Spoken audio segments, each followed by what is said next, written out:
right, I have with me on the Skype connection here Dr. Paul Mutolo. Paul is at the Cornell University, and they're about ready to get hammered with a major snowstorm as we as we make this call. But Paul is a chemist, and we want to talk to him about the Tesla fires and what we sort of know about them. But he also has a background in fuel cell technology, so he can maybe bring us up to speed on those two topics. So, Paul, welcome to EV World. Thank you so much. I'm happy to be here and talk with you about these great topics today. And yeah, exactly right. We have some snow on the ground. We're hoping that it doesn't get too bad before we all hit the roads tomorrow for Thanksgiving. Yeah, absolutely. All right. Well, great. Let's first off start off by just giving us a little background. I love, for example, the name of the group you're working for, the Center, Energy Materials Center at Cornell, or EMC squared. That's exactly right. We like that logo. We think it'll change the way people think about E equals MC squared. But it's a great acronym for our center. It's one of 46 Department of Energy Frontier Research Centers. So this is a new program under the U.S. Department of Energy. And as I mentioned, there are 46 of these around the country. We have one here at Cornell, which looks at batteries and fuel cells, and specifically the new materials for batteries and for second-generation fuel cells.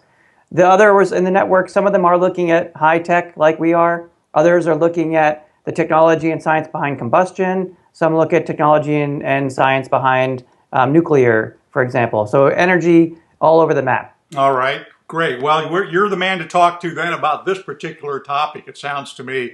Other than, obviously, if we could get a Tesla, one of their battery guys on that would be interesting to get their perspective too, but I'm not sure how much they'd be willing or able to say. So let's pick it up here. I gather, from your background that you're strongly into fuel cells. What do you know about the battery chemistry that's in the Tesla cars at this point? I'm sure. So the most recent version that Tesla is using in their models today, I'm not sure that many people outside of Tesla know a lot about that. But from what they started with, their early introduction into this space, were using the very standardized lithium-ion technology that we all have in our laptop computers and in some cases in our cell phones. So that's a pretty well-known technology. And that was one of their advantages, and I think continues to be, that their platform is based on this commodity version of lithium-ion. Right. Is that so? Go ahead. Just in that regard, I think that the couple of fires that we've been seeing are only surprises because of the types of hazards that people have been seeing on the roads. I mean, these are really extreme hazards, to my understanding, that people were driving over detached trailer hitches from vehicles in front of them and things like this. And so that, to me, is the extraordinary part of the story, not the part that the battery had an incident once it saw the air around it. Okay, so let's kind of walk us, for people who might not be familiar with what happened, sort of give us sort of a quick synopsis of what you understand happened with at least the two cases, one in Washington State and one in Tennessee, where the drivers hit these unusual object. I mean, you tend to think of, maybe, tires that have broken up and there's bits of tires, but you don't normally think you're going to run into somebody's trailer hitch. No, exactly right. Yeah, so that is what I understand happened as well. The few reports that I read describe pieces of metal that were lever-like in the action that they had underneath the vehicle. So the cars drove over these pieces of metal that were somehow in the roadway. One, I think, was from a trailer hitch, as you mentioned and as I mentioned. And what they did is they actually ripped a hole on the underside of the car, which is an armored plate, which protects the battery, which is right above that armored plate. But these metal pieces struck the car in such a way that they ripped open this metal and then actually ripped open the battery casings beneath that armor plate. So then exposing the chemistry of the battery to the surrounding air. And as anyone knows... So why is exposing it to the air so critical here? So with any battery chemistry, it's not a great idea to expose it to air. As your batteries in your flashlights at home say, do not puncture, do not incinerate. Lithium batteries in particular don't like to see air. Lithium reacts pretty violently with air, especially with any humidity in it. And it's the nature of any vehicle technology where you want to be able to drive even tens of miles, much less hundreds of miles, that you have to carry a lot of energy on board with you. Whether that energy is in the form of a lithium-ion battery, like it is with Tesla, or in the form of gasoline, like we have in our conventional cars, that's still a lot of energy that you have to have with you. And if you treat it differently than expected, like ripping a hole through its casing and letting it get exposed to the air, then it's going to react, and sometimes it can react violently. Right. Well, I guess the same thing could be said if that had been a gasoline vehicle that had driven over it and this piece of metal had, because that gasoline tank is really just exposed, behind the rear axle of most vehicles. And if that had flipped up and punctured it, it would have at the least caused, a leak in the tank or worse, spark and, a fire. So. Right. Absolutely. I think that's a good analogy. Should people be? I mean, this is for most people. This is really relatively new technology, and I can imagine there are people sitting back there and saying, "Aha, I told you so. The cars aren't safe." What's your perspective? Yeah, mine goes more toward the first part of your comment, that it's really new technology, and that all the attention that these couple of accidents are getting is really playing on that natural and human nature fear, but it's really an irrational fear in this case. It's not a logical reaction to these couple of fires. When you look at the statistics, these cars are really much safer, on the order of 4 to 5 times safer than the gasoline-powered cars that we're all used to on the roads. Right. Well, now that's Elon's take on it. I've seen critics who said, "Well, that's probably stretching it a little bit." Well, actually, the numbers that I'm looking at aren't from any Tesla release. These numbers are from New York BEST, which is the New York Battery and Energy Storage Technology Consortium here in New York. And I think their numbers come from an analysis of the National Highway Safety Transportation Administration's traffic data that just show the number of accidents per year. Right. Now, of course, that mentioning NHTSA brings up the fact that there's this whole sort of debate over should there be a recall. Is NHTSA sort of, I mean, should this be something NHTSA's concerned about, or is this such are these two such anomalous situations? Because I think the numbers I've seen out of Tesla is that, the cars have put on 170 million miles.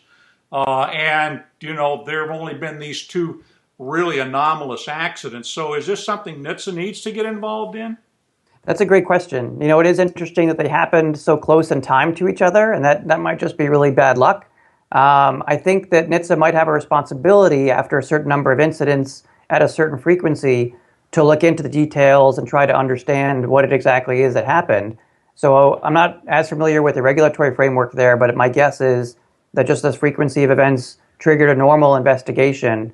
And what I think they'll probably find is maybe an issue with an armor plate that might be able to be reinforced, but I don't think they're going to find anything with the battery. I think that, in my mind, this equates to someone at a regular gasoline station having a fire because they were lighting their cigarette next to the gas tank and wondering if Ford should recall the gas. Yeah. It has nothing to do with the gas. Yeah, right. Well, when you look at the numbers, I think the numbers I recall seeing is something like there's one gasoline engine a vehicle fire, something like every 37 seconds.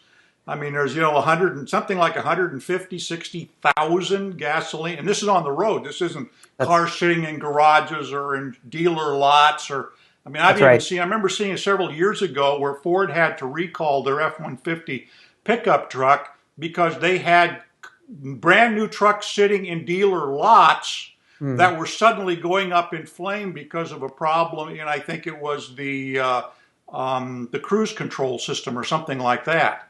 Wow. Yeah, no, you're absolutely right about the numbers from the roadway. Those are the numbers that I'm familiar with as well, that it's over 150 or 160,000 fires per year in regular gasoline car incidents that happen on the roadways. So it's a lot. Okay. So kind of walk us through what happens in that battery that cause, I guess if I puncture one of the carbon, zinc batteries in my my flashlight, I'm not going to have the thing necessarily, go up in flame to my knowledge. What happens when, to cause one of these runaway thermal events? Right. And actually, let me caution you there, because this runaway thermal event is quite different, I think, from that description that people were using earlier with regarding the airplane accidents, for example, and earlier events that happened with Sony batteries and laptops and those kind Okay. of things. Those were all caused by those two incidents, the battery in the laptop and the battery in the plane, were caused by internal failures of the battery and of its control system around that. Okay. That were not externally exposed to air in any way. That just happened because of issues that people now know about what lithium can do if it's not treated well internally. Right. The Tesla incidence, again, is that the casing of the battery was ripped open and exposed lithium to air.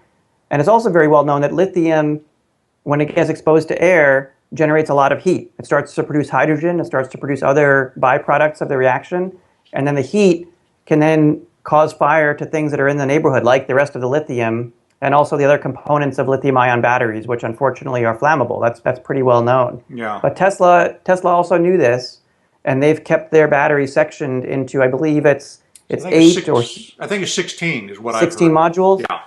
So those are all separated from each other. So should some event like this happen with one module, the others are protected.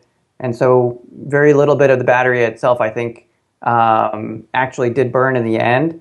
And the other interesting thing here was that the driver was warned before it became the critical point that the fire started beforehand. They noticed that something was wrong with the system, and so the driver had enough time to pull over and get out of the car. Yeah, I think in both cases the drivers were warned. They pulled over. They called emergency services, Right. and there was no.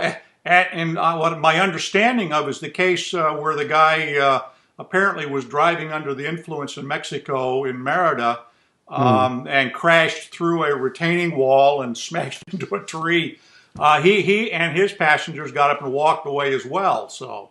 Wow. Okay. Yeah, I wasn't as familiar with that third incident. I knew there was a third one out there, but I didn't know the story behind it. Yeah, yeah. So, Okay. one of the interesting things in that regard that we talk about sometimes in the New York Best Consortium is that if you tried to go and commercialize a new vehicle today based on gasoline technology, that would never happen with the kind of vehicles that we have out there today. You'd have to have much more stringent safety considerations, much different designs around the vehicle fuel system being gasoline.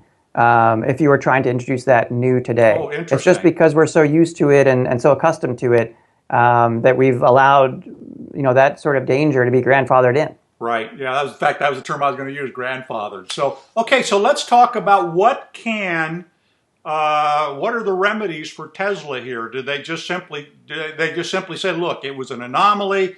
I think their first fix is that they issued a over-the-air upgrade that allows the drivers to raise the suspension of the vehicle to get them higher off the ground, so they're less prone to this what we called in the service FOD, foreign object damage. Okay, right. So what, beyond that, what are some of the things that they could be doing short term?